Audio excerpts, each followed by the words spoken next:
வணக்கம். Welcome to கதை திரட்டு. இந்த வீடியோல நம்ம என்ன கதை கேட்க போறோம்னா, நீ இல்லாமல் நான் இல்லை கதையின் 4வது பகுதி. நம்ம சேனலை இதுவரைக்கும் சப்ஸ்கிரைப் பண்ணாதவங்க சப்ஸ்கிரைப் பண்ணுங்க. பக்கத்தில் இருக்கிற பெல் ஐகானை கிளிக் பண்ணி ஆல்ங்கிற ஆப்ஷனை ப்ரெஸ் பண்ணுங்க. ஹைப்புங்கிற ஆப்ஷனை கிளிக் பண்ணி இந்த வீடியோவை ஹைப் பண்ணுங்க. வாங்க கதைக்குள்ள போகலாம். எங்களை விட உனக்கு எப்ப திருமணம், மாப்பிள்ளை யார் என்று சித்ராவின் புறம் கேள்வியை திருப்பினாள் மகேஸ்வரி. எனக்கா என்று கேட்டு ஏதோ பெரிய நகைச்சுவையை கேட்டவள் போல நகைத்தாள் சித்ரா. சிரிக்காம சொல்லிடி என்றாள் ராகினி. யாருக்கு தெரியும், முதல்ல எவனாவது சிக்கட்டும், பிறகு பார்க்கலாம் என்றவள் உனக்கெப்போ என்று ராகினியிடம் கேட்டாள். படிப்பு முடிஞ்ச பிறகுதான். அதற்கு முன் என் மனசை அப்படியே அள்ளறவனா. எவனாவது மாட்டுனா உடனே திருமணம்தான். அதுவும் ஒரே ஓட்டமா அவனை கூட்டிக் கொண்டு ஓடிடுவேன் என்றாள் ராகினி. அதற்கும் சிரித்தது அந்த கும்பல். சிரிப்பினோடு முகி நீ என்று கேட்டாள் சித்ரா. அதுவரை தன் காதலை எப்படி சொல்வது என்று திணறிக் கொண்டிருந்தவன் அவளின் கேள்வியில் இன்னுமே தடுமாறினான். நெற்றியில் வியர்வை துளிகள் உற்பத்தியாக கை கால்களில் உதறல் எடுக்க நின்றவனை பார்த்து பல்லை கடித்தாள் ராகினி. சொல்லு என்றவளின் பார்வையில் இருந்த மிரட்டலை எதிர்கொள்ள முடியாமல் பார்வையாலேயே அவளிடம் கெஞ்சினான் முகேஷ். உன்னை என்று பல்லை கடித்தவள் அவன் யாரையோ காதலிக்கிறானாம் என்று ஆரம்பித்து வைத்தாள். உண்மையாடா ஆச்சரியமாக கேட்டான் மோகன். மகி நம்பாமல் அவனை பார்க்க இந்த சோத்து மூட்டையா என்று கலத்தது சித்ரா. அவள் சொன்ன சோத்து மூட்டையில் முகம் வாடியவனை பார்த்துவிட்டு, ஏண்டி அவனுக்கு என்ன குறை? கொஞ்சம் குண்டு, மற்றபடி அழகாத்தானே இருக்கான் என்று அவனுக்காக கேட்டாள் ராகினி. அதை கேட்டதும் கையை நீட்டி, ஹே ராக்கி, நீதானா அது? கொடு கொடு, கையை கொடு. இது தெரியாம நான் சும்மா அவனை ஓட்டுனேன்.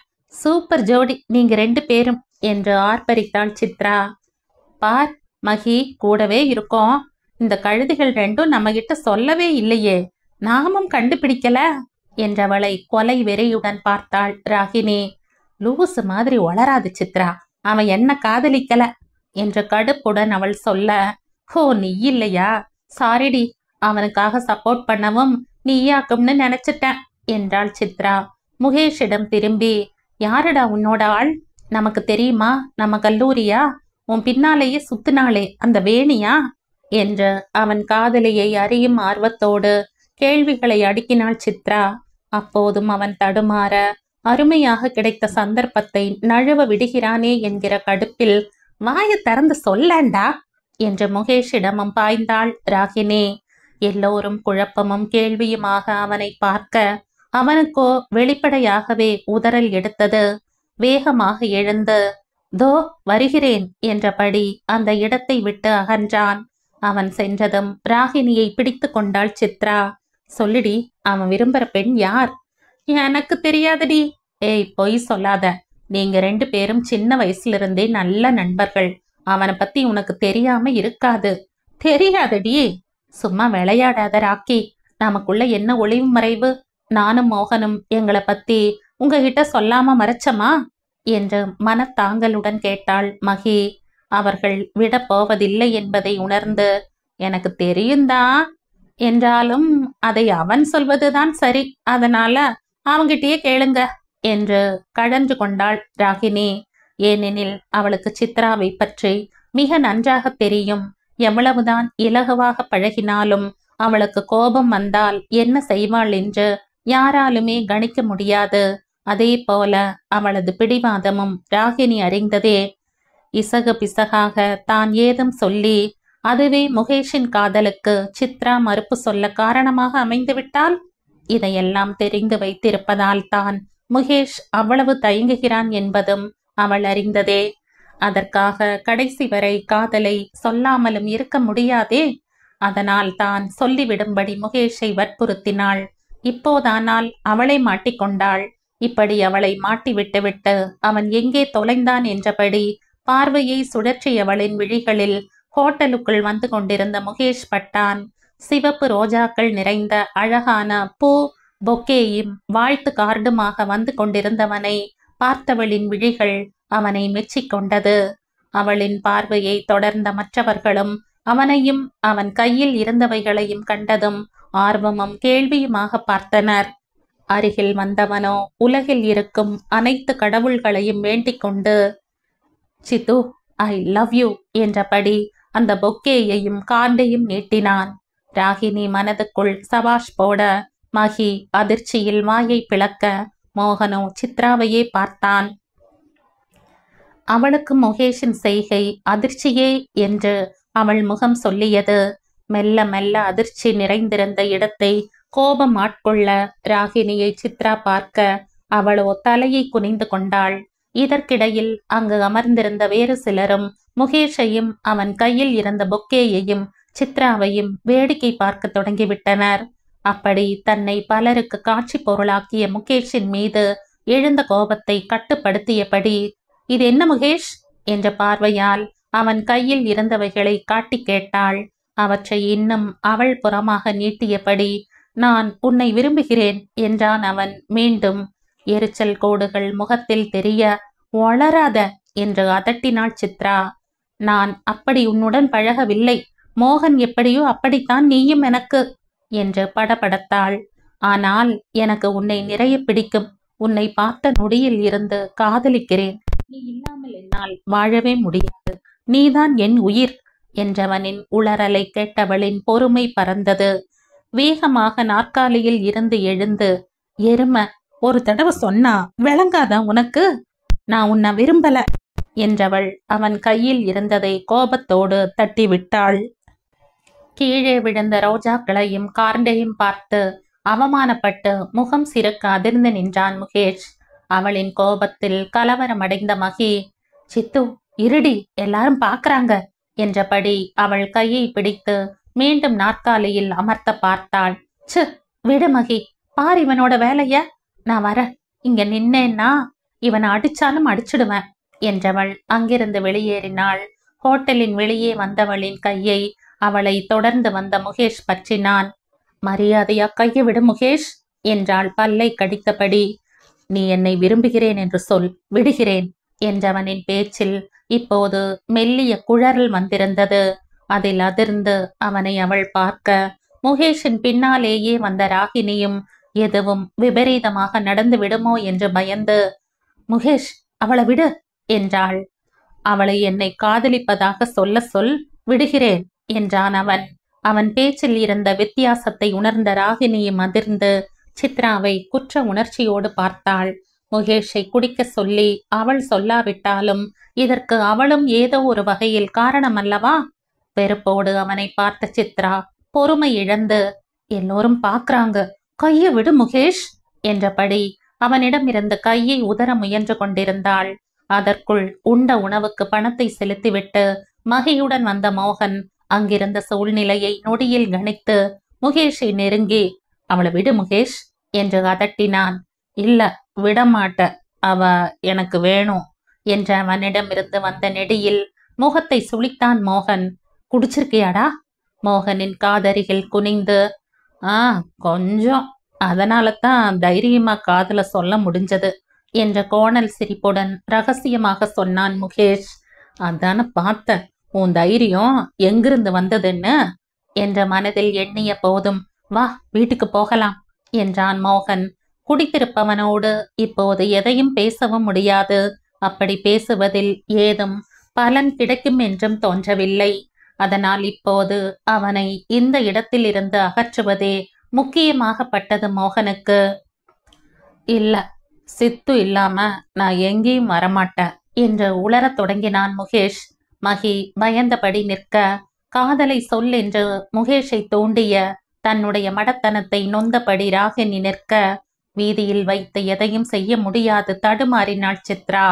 மோகனோ, இது வீதி முகேஷ், போற வரவங்க எல்லாரும் பாக்குறாங்க, அவளை விடு, அப்புறம் நாம் இதை பத்தி பேசலாம் என்று முகேஷிடம் நைச்சியமாக சொல்லிக்கொண்டே அவன் கையை பிடித்து இழுக்க, தடுமாறிய முகேஷ் முன்தினம் பெய்த மழையில் சேராக இருந்த இடத்தில் ஒற்றை காலை வைத்து விட்டான். அதில் சகதி அவன் உடையிலும் தெரிக்க, அன்று காலையில் புதிதாக வாங்கி போட்டிருந்த ஷூவும் சேற்றில் முற்றாக தோய்ந்து விட்டிருந்தது. என் புது ஷூ என்றபடி காலை சேற்றில் இருந்து தூக்கி கொண்டு மோகனை திட்ட நிமிர்ந்தவனின் பார்வையில் வீதியில் வந்து கொண்டிருந்த ரஞ்சன் பட்டான். ஹோட்டலின் வாசலில் நின்றிருந்தவன் பிடித்திருந்த சித்ராவின் கையை விடாமல் வீதியின் ஓரத்துக்கு வந்து மற்ற கையை நீட்டி நிப்பாட்டு நிப்பாட்டு என்ற ரஞ்சனை நிறுத்தினான். காலையில் சந்தானம் கொடுத்த பணத்தோடு லாரியை தனக்கு பின்னால் வர சொல்லிவிட்டு தன்னுடைய வண்டியில் மற்ற கடைகளுக்கு சென்ற ரஞ்சன் அங்கே ஒவ்வொரு கடையிலும் பெட்டிகளை இறக்கி விலை விவரங்கள் சொல்லி எதை எதை எப்படி விற்பது போன்று அனைத்து வேலைகளையும் 4 கடைகளிலும் செய்து களைத்து போயிருந்தான். ஆனாலும் முழு ஈடுபாட்டோடு இஷ்டப்பட்டே கஷ்டப்பட்டான். அந்த அளவுக்கு அந்த வேலைகள் அவனுக்கு பிடித்து போயிருந்தன. பொழுது மதியத்தை கடந்து விட்ட போதும் பசி வயிற்றை கிள்ளிய போதும் முழு மனதோடு வேலைகளை முடித்துவிட்டு சந்தானம் சொன்னது போல பணத்தையும் வங்கியில் வைப்பு செய்துவிட்டு திரும்பிக் கொண்டிருந்தான்.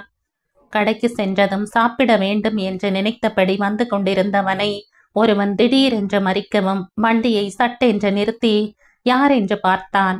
மறித்தது முகேஷ் என்று கண்டதும் கேள்வியாக உயர்ந்த அவன் விழிகள் சித்ராவின் கையை பற்றி இருந்த முகேஷின் கையை தொட்டு பின் சித்ராவிடம் திரும்பின. அவளும் அவனைத்தான் பார்த்து கொண்டிருந்தாள். அவள் விழிகளை அவன் விழிகள் சந்தித்தது ஒரு நொடிதான்.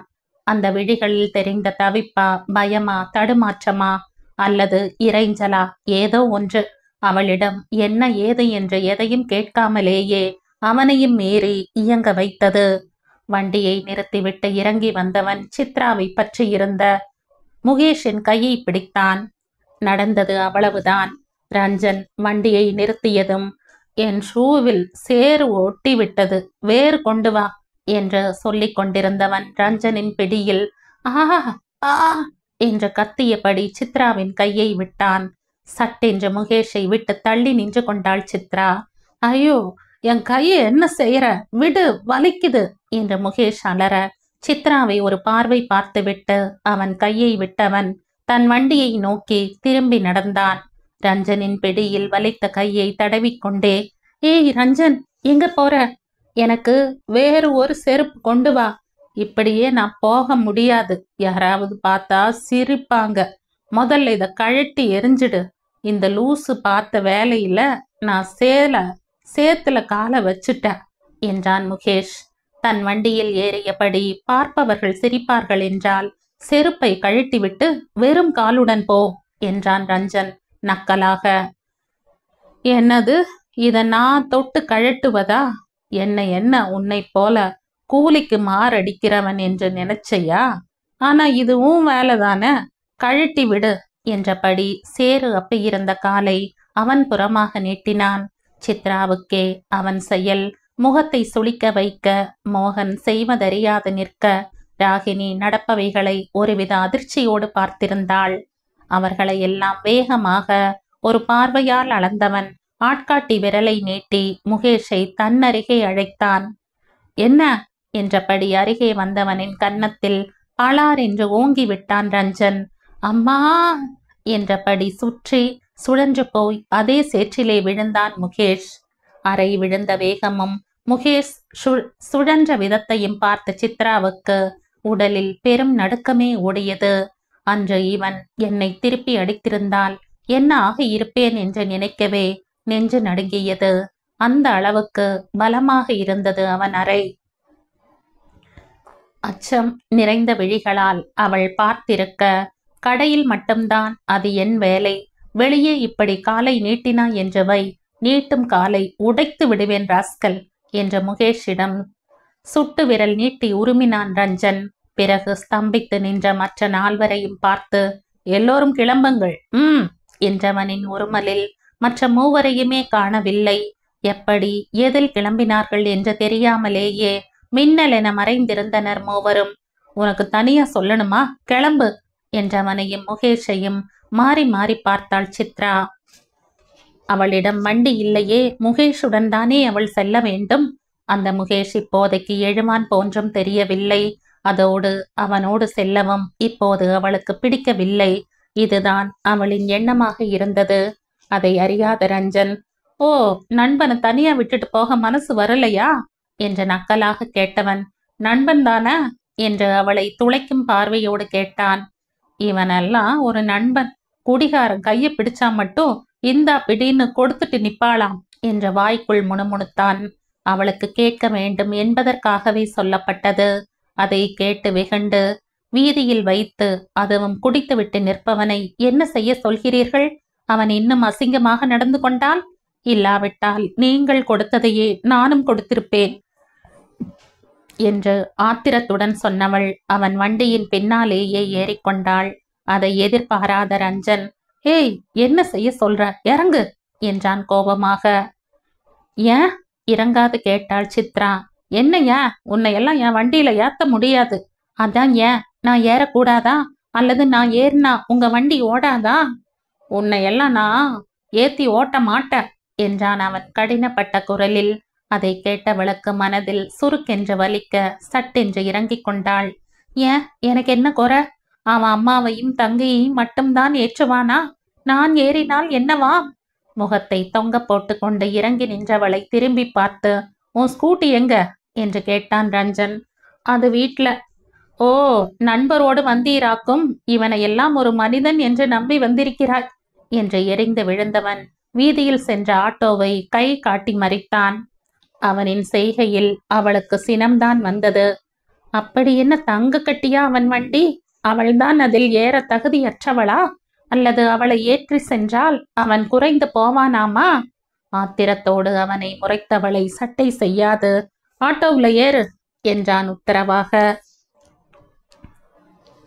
பொங்கிய கோபத்தோடு விசுக்கென்று ஆட்டோவின் உள் ஏறி அமர்ந்தவளின் அருகே தன் வண்டியை நகர்த்தி சற்றே குனிந்து அவள் முகத்தை பார்த்து, பெட்டை கோழி முட்டை போட மட்டும்தான் லாயக்கு என்று இப்போதாவது புரிந்திருக்குமே, இனியாவது அடங்கி இரு என்றான் வீம்புக்கு.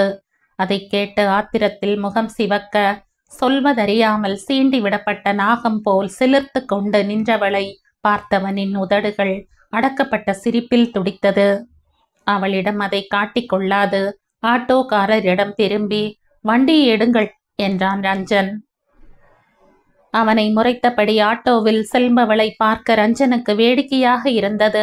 போகும் வழி முழுவதும் மனதில் அவனை வசை பாடிக்கொண்டு செல்வாள் என்பது அவனுக்கே தெள்ளத் தெளிவு. அதுதான் அவளின் வாய் சொல்லாத அத்தனை கோபத்தையும் அந்த நயன விழிகள் சொன்னதே. ஆனாலும் அவளுக்கு தைரியம் சற்று அதிகம்தான் என்று எண்ணியவனுக்கு வயிற்றில் பசி தெரிந்தாலும் தனியே செல்பவளை அப்படியே விடவும் மனம் வரவில்லை. அந்த ஆட்டோவை பின் தொடர்ந்து சென்றான். அவர்களின் வீட்டின் முன்னால் ஆட்டோ நிற்கவும் குறையாத கோபம் முகத்தில் தெரிய சித்ரா இறங்கி செல்வது தெரிந்தது.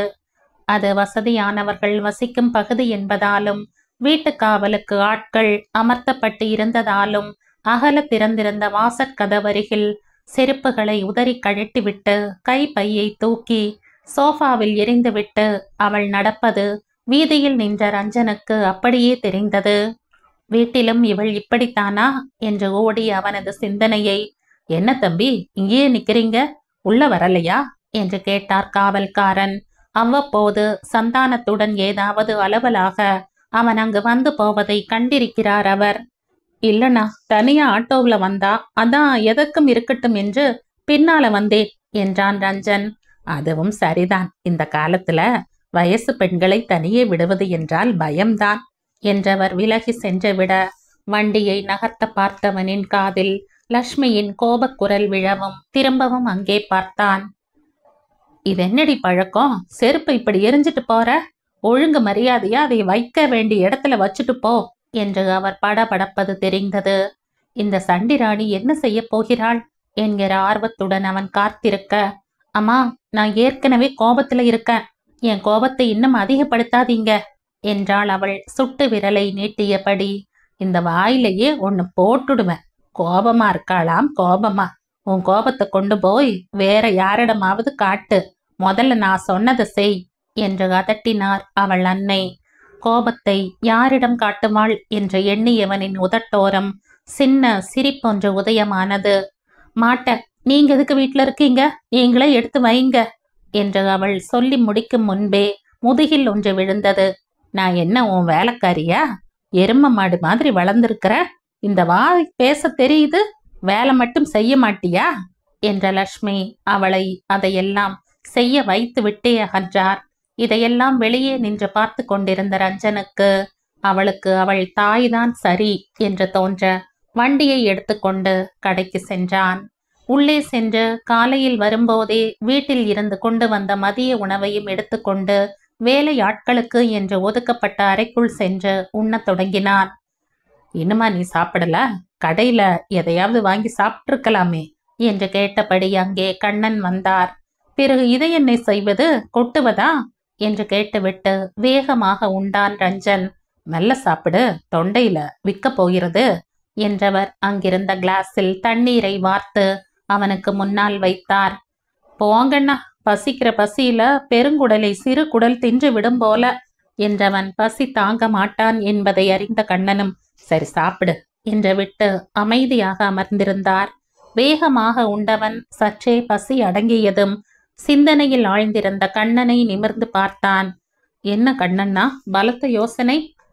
அப்படி எதை யோசிச்சு கிழிக்க போறேன் என்று அக்கறையற்ற குரலில் சொன்னவர், நீ போன பிறகு நாதன் அண்ணா வந்திருந்தார் என்றார். எந்த நாதன் என்ற யோசனையாக கேட்டவனிடம், அடுத்த வீதியில ஃபேன்சி கடை வச்சிருக்காரே அந்த நாதன் என்றார் கண்ணன். ஓ, அவரா? அவருக்கு என்ன? அவரின் மனைவி போன மாதம் இறந்து விட்டாள் இல்லையா? இங்கே தனியே இருக்க முடியவில்லை போல, கொழும்பில் இருக்கும் மகளோடு இருக்க போகிறாரா என்றவரை அப்போதும் கேள்வியாக பார்த்தான் ரஞ்சன். அவர் மகளுடன் போயிருப்பதற்கும் கண்ணனுக்கும் என்ன தொடர்பு என்று அவனுக்கே இன்னும் புரியவில்லை. அவன் பார்வையை உணர்ந்து, கடையை கொடுக்க போகிறாராம் என்று பேச்சு வாக் என்று பேச்சு வாக்கில் சொன்னார். அதை பற்றி சந்தானம் அண்ணாவிடம் சொல்ல வந்தார் போல. அவர் இல்லை என்றதால் என்னோடு பேசிவிட்டு போகிறார் என்றார் கண்ணன். ஓ என்றபடி உணவை எடுத்து வாயில் வைக்க போனவன் சட்டென்று நிமிர்ந்து, ஏன் அண்ணா, அதை நீங்கள் எடுத்து நடத்தினால் என்ன என்று கேட்டான். அதை கேட்ட கண்ணனுக்கு சிரிப்புதான் வந்தது. விரக்தியில் வந்த சிரிப்பு. இதெல்லாம் நடக்கிற கதையாடா? உழைக்கிற காசு அந்தந்த மாத செலவுக்கே சரியா இருக்கு, இதுல கடை எடுப்பதா? அந்த கடைக்கு ஒரு பூட்டு கூட வாங்க முடியாதே என்று சலித்தவரின் நிலை அவனுக்கு புரியாமல் இருக்குமா என்ன? அவனும் அதே நிலையில் இருப்பவன்தானே. சரி விடுங்கண்ணா, கடைசி வரை இப்படியேவா இருக்க போகிறோம், பார்க்கலாம் என்றான் ஆறுதலாக. இவ்வளவு நாளாக வராத மாற்றம் இனியா வரப்போகிறது என்று நம்பிக்கையற்று சொன்னவர் இனி அந்த கடையையும் பணம் உள்ள எவனாவது எடுத்து நடத்தி இன்னும் சம்பாதிப்பான். வசதி உள்ளவன் இன்னும் இன்னும் மேலே போக, நாம மட்டும் இப்படியே கூலியாகவே இருக்க வேண்டியதுதான் என்று விரக்தியோடு சொல்லிவிட்டு எழுந்து சென்றார். சோர்ந்த நடையோடு போகும் கண்ணனையே பார்த்து கொண்டிருந்தவனின் மனதிலும் அவர் உள்ளத்தில் இருக்கும் அத்தனை ஏக்கங்களும் குறையாமல் இருந்தது. ஆனால் அதை தீர்க்கும் வழி? இந்த கஷ்டமும் விரக்தியும் தீரவே தீராதா? நாதனின் கடையை அவனுக்கு தெரியும். மக்கள் நடமாட்டம் இருக்கும் இடத்தில் அமைந்திருக்கிறது என்று எண்ணியவனின் மனம் திடீரென்று பரபரத்தது. அதை நானே எடுத்து நடத்தினால் என்ன என்று தோன்றியதுமே அவன் தேகத்தில் ஒருவித உற்சாக துடிப்பு. முடியுமா என்று அடுத்த கேள்வி தோன்றினாலும் இதை விட்டு விடாதே என்றும் மனம் திருப்பி திருப்பி படித்தது. எடுத்தால் வாழ்க்கையில் முன்னுக்கு வந்து விடலாம் தான், நல்ல சந்தர்ப்பம்தான். இப்படியான ஒன்றை எதிர்பார்த்து காத்திருந்தவனுக்கு நல்ல வாய்ப்புதான். ஆனால் இந்த ஆனால்களை நினைத்தாலே சலிப்புதான் எழுந்தது ரஞ்சனுக்கு. இப்படி ஒரு கடை வருவது தெரிந்தால் வாங்குவதற்கு ஆட்கள் விழுந்து கட்டுவார்கள். அதை அவர்களுக்கு முன் அவன் வாங்குவதற்கு பணம் வேண்டுமே என்று ஓடிய சிந்தனையில் முதலில் அவர் விற்கப் போகிறாரா அல்லது வாடகைக்கு கொடுக்க போகிறாரா என்கிற கேள்வி எழுந்தது. வாடகைக்கு என்றால் மட்டும் முடியுமா என்று சலித்த மனதை அடக்கியபடி வேகமாக எழுந்து கையை கழுவிக்கொண்டு கண்ணனை தேடி சென்றான் ரஞ்சன். அண்ணா, அவர் வாடகைக்கு கொடுக்க போகிறாரா அல்லது விற்கப் போகிறாரா என்று கேட்டான். விற்கத்தான் பார்க்கிறாராம், வாடகைக்கு என்றாலும் இப்போதைக்கு பரவாயில்லை என்றார் என்றவர் தொடர்ந்து, ஏன் கேட்கிற என்று கேட்டார். அதை நான் எடுத்து நடத்தினால் என்ன என்று யோசித்தேன் என்றான் ரஞ்சன். நீயா என்று ஆச்சரியப்பட்டவர் உடனேயே முகம் மலர்ந்தார். நீயே எடு ரஞ்சன், என் பிழைப்புதான் இப்படியே போகிறது, நீயாவது முன்னுக்கு வா.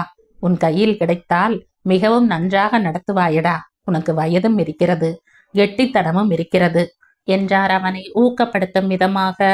கடை கிடைத்தால் நன்றாக நடத்தலாம் தான் என்று உள்ளே எண்ணிய போதும் வயதும் ஆர்வமும் இருந்தால் மட்டும் போதுமா? காசு வேண்டாமா என்றான் ஒருவித இயலாமையுடன். போடா, இந்த காசை கண்டுபிடித்தவனை கட்டி வைத்து உதைக்க வேண்டும். நான் கண்டுபிடித்தால் உங்களிடம் கூட்டி வருகிறேன்.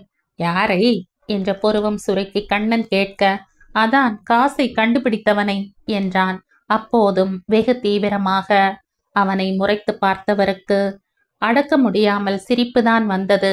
போடா, என் பேச்சு உனக்கு விளையாட்டா இருக்கு என்று உரிமையோடு சலித்து கொண்டார். அதை கேட்டவனின் முகத்திலும் சின்ன புன்னகை மலர்ந்து மலராமல் நின்றது. ஏதோ சிந்தனையில் ஆழ்ந்திருந்தவன், வாடகை என்றால் எவ்வளவு எதிர்பார்க்கிறாராம் என்று கேட்டான். நான் அதை பற்றி ஒன்றும் விளக்கமாக கேட்கவில்லை. அவர் சொன்னதை மட்டும் கேட்டுக்கொண்டேன். ஆனால் பொறு, கேட்டு சொல்கிறேன் என்று விட்டு தன் கைபேசியை உயிர்ப்பித்து நாதனுக்கு அழைக்க முயன்றவரை இடைமறித்தான் ரஞ்சன். அண்ணா, இதை முதலாளியிடம் சொல்லிவிட வேண்டாம் என்றான். நெடுங்காலமாக வேலை செய்யும் கண்ணன் சந்தானத்தின் விசுவாசி என்பது அவன் அறிந்ததே. அதனால் அப்படி சொன்னான். ரஞ்சன், நீ அவருக்கு என்ன தீங்கு செய்கிறாய் என்று நான் அவரிடம் இதை போய் சொல்ல? ஒருவனுக்கு முன்னேற வழி கிடைத்தால் அந்த வழியில் தான் போக வேண்டும். அதனால் அவரிடம் மட்டும் இல்லை, இதை நான் வேறு யாரிடமும் சொல்ல மாட்டேன் என்றவர் நாதனுக்கு அழைத்தார். அப்போது ஒரு வாடிக்கையாளர் வரவே அவரை கவனிக்க சென்றான் ரஞ்சன். நாதனுடன் பேசிய கண்ணன் ரஞ்சனிடம் விரைந்தார். ரஞ்சன், அட்வான்ஸ் 6 லட்சமாம். இன்னும் ஒரு 3 லட்சம் இருந்தால் போதும். ஓரளவுக்கு செருப்புகளை வாங்கி போட்டு ஆரம்பிக்கலாம் என்றார் பரபரப்பாக. அதை கேட்டவனின் முகம் சோர்ந்தது. அந்த வாடிக்கையாளர் வாங்கிய செருப்பை பையில் போட்டு கொடுத்தவாறே, அவ்வளவா என்று கேட்டான். என்ன அவ்வளவா என்று கேட்கிறாய்? அது கொஞ்சம் சின்ன கடை என்றபடியால் இவ்வளவே, இல்லை என்றால் இன்னும் அதிகமாக இருக்கும். அதனால் இதை எடுக்க கட்டாயம் முயற்சி செய் ரஞ்சன். இது நல்ல சந்தர்ப்பம், விட்டு விடாதே என்றவர் அப்போதும் அமைதியாக நின்றவனின் நிலை அறிந்து, உன் சொந்தம் யாரும் உதவி செய்ய மாட்டார்களா என்று கேட்டார். அப்படி அவர்கள் உதவினாலும் எனக்கு வேண்டாம் என்றான் முகம் இறுக. அதை கேட்டவருக்கு ஆத்திரம்தான் வந்தது. இப்படி எல்லா பக்கமும் முறுக்கி கொண்டு நின்றாயானால் ஒன்றும் சரிவராது ரஞ்சன். எதையாவது செய்து கடையை எடு என்றவர் கடைக்கு ஆட்கள் வர அவர்களை கவனிக்க சென்றார். ரஞ்சனும் வேலையில் ஆழ்ந்தாலும் அவன் மனது அதையே அசை போட்டு கொண்டிருந்தது. கடையை எப்படியாவது எடுத்துவிட வேண்டும் என்றே அவனும் ஆசைப்பட்டான். என்ன செய்யலாம் என்ற மண்டையை உடைத்தவனுக்கு ஒரு எண்ணம் பளிச்சிட்டதும் தாய்க்கு அழைத்தான். அம்மா அப்பாவின் பென்ஷன் காசு எவ்வளவு சேர்ந்திருக்கிறது? அம்மா அப்பாவின் பென்ஷன் காசு எவ்வளவு சேர்ந்திருக்கிறது? தெரியாது ரஞ்சன், நான் வங்கியில் பார்க்கவில்லை. எப்படியும் 5 அல்லது 6 லட்சம் வந்திருக்கும். ஏன் கேட்கிறாய் என்று கேட்டார். அவன் வேலைக்கு செல்ல தொடங்கிய பிறகு எவ்வளவோ கஷ்டம் வந்த போதும் அந்த பணத்தை தொடாதவன், ஏன் இதுவரை அதை பற்றியே பேசாதவன் இன்று ஏன் கேட்கிறான் என்று யோசித்தார். ஒரு தடவை அவன் வண்டி என்னவோ பெரிய பழுது, அதற்கு 50,000 தேவை என்று வந்தபோது கூட அதை சரி செய்யும் வரை பஸ்ஸில் வேலைக்கு சென்றானே தவிர அந்த பணத்தை தொடவே இல்லை. 50,000 தானே, வங்கியில் இருந்து எடு என்று ராசமணி சொன்ன போது கூட, அப்பா நீங்களும் செய்த அதே பிழையை நானும் செய்யக்கூடாது. என்ன கஷ்டப்பட்டாலும் சேமிப்பு என்று கொஞ்சமாவது இருக்க வேண்டும் என்றவன் இப்போது எதற்கு கேட்கிறான் என்று ஓடியது அவர் சிந்தனை. அதாமா, இங்க ஒரு கடை வாடகைக்கு வருகிறதாம். ஒரு 10 லட்சம் இருந்தால் எடுத்து நடத்தலாம், அதுதான் கேட்டேன் என்றவனிடம். சரிதான், ஆனால் ஏதாவது நஷ்டத்தில் போய்விட்டால் நெத்திக்கு என்ன செய்வது? அவளுக்கு என்று சேர்வது அந்த பணம் மட்டும்தானே என்று தன் கருத்தை சொன்னார் ராசமணி. கடையை ஆரம்பிக்கும் முன்பே நஷ்டத்தை பற்றிய பேச்சா என்று தோன்றிய போதும் தங்கையை நினைத்தவனுக்கு அவரின் பேச்சில் பெரும் பிழை இருப்பதாகவும் தோன்றவில்லை. அப்படி என்றால் வீட்டை அடகு வைத்து பணம் எடுக்கவா என்று கேட்டவன் தாய் பதில் சொல்லும் முன்பே, நல்ல இடம் அம்மா, அங்கே தொடங்கினால் எண்ணி 6 மாதத்தில் வீட்டை மீட்டு விடுவேன் என்றான் நம்பிக்கையும் உறுதியும் நிறைந்த குரலில். அதற்கு சம்மதியுங்கள் என்கிற வேண்டுதலும் தூண்டுதலும் இருந்தது அவன் கூற்றில். இல்லை, வீட்டை அடகு வைக்க நான் சம்மதிக்க மாட்டேன் என்றார் ராசமணி கடினப்பட்ட குரலில். அம்மா! தாயின் பேச்சையும் அது காட்டிய துணியையும் அவனால் நம்ப முடியவில்லை. ஏமா, அதான் 6 மாதத்தில் மீட்டு விடுவேன் என்கிறேனே, என் மேல் உங்களுக்கு நம்பிக்கை இல்லையா என்ற கோபமும் மனத்தாங்கலுமாக கேட்டான். ரஞ்சன், உன்மேல் நம்பிக்கை இருக்கிறதா இல்லையா என்கிற பேச்சுக்கே நான் வரவில்லை. என் பிள்ளையை நம்பாமல் நான் இல்லை. இது உன் அப்பாவின் வீடு. அவர் நினைவாக நம்மிடம் எஞ்சியிருப்பது, நம்மிடம் இருக்கும் ஒரே சொத்தும் இதுதான். அதற்கு ஒன்று என்றால் பிறகு நீ உன் அம்மாவையும் உயிருடன் பார்க்க மாட்டாய். சரி, வேண்டுமானால் அப்பாவின் பென்ஷன் காசை எடுத்து என்னவாவது செய். வீட்டின் மேல் கடன் வாங்க நான் சம்மதிக்கவே மாட்டேன் என்றவரின் பேச்சை கேட்டு ஸ்தம்பித்து நின்றான் ரஞ்சன். என்ன சொல்கிறார் அம்மா? அவன் அப்பா மீது அவனுக்கு பாசம் இல்லையா? அவரின் நினைவாக எஞ்சி இருப்பது அந்த வீடு மட்டும்தான் என்று அவனுக்கு மட்டும் தெரியாதா? அந்த வீட்டை அவ்வளவு இலகுவாக போனால் போகிறது என்று அவன் கையை கழுவி விட்டு விடுவானா? தங்கை மீது அவனுக்கு பாசம் இல்லையா? அல்லது அவளது எதிர்காலத்தின் மீது அக்கறைதான் இல்லையா? அவள் வாழ்க்கையோடு அவன் விளையாடுவானா? இதற்கு முன் இப்படி அவரிடம் அவன் பணம் கேட்டிருக்கிறானா? அல்லது எதையாவது நாசமாக்கித்தான் இருக்கிறானா? ஏன் இப்படியெல்லாம் அம்மா பேசுகிறார்கள்? இதில் உயிரை விட்டு விடுவேன் என்று மிரட்டல் வேறு. மனதில் ஒரு புறம் பலித்தாலும் என்ன ஆனாலும் சரி, அந்த கடையை எடுத்து முன்னுக்கு வந்து காட்டியே ஆக வேண்டும் என்கிற வெறியும் மறுபுறம் உண்டானது. அவனை நம்பாத அம்மாவிடமே உங்கள் மகன் ஒன்றும் அவ்வளவு திறமை இல்லாதவன் இல்லை என்று காட்ட வேண்டும். நான் தோற்றுவிடவில்லை என்று நிரூபிக்க வேண்டும். பிறகு மற்றவர்களிடமும். ஆனால் பணத்துக்கு என்ன செய்வது? மீண்டும் அந்த ஆனால் முன்னுக்கு வந்து அவனது உறுதியை உருக்குலைக்க பார்த்தது.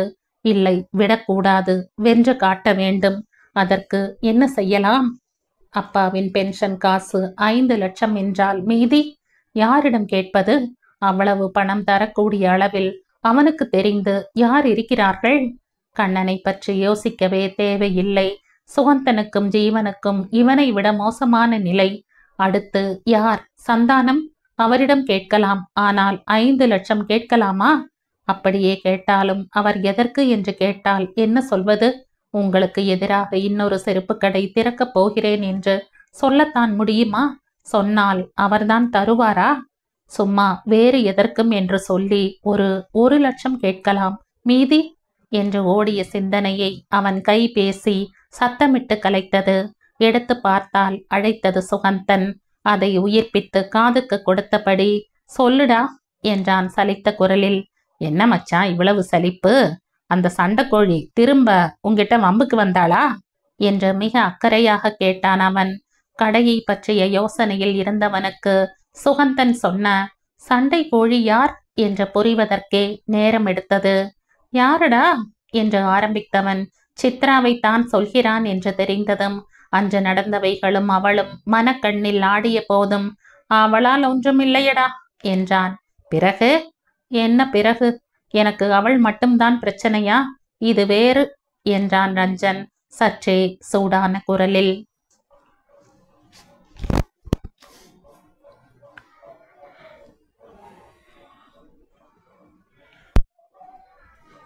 இந்த கதையின் தொடர்ச்சியை அடுத்த பதிவில் கேட்கலாம். நன்றி.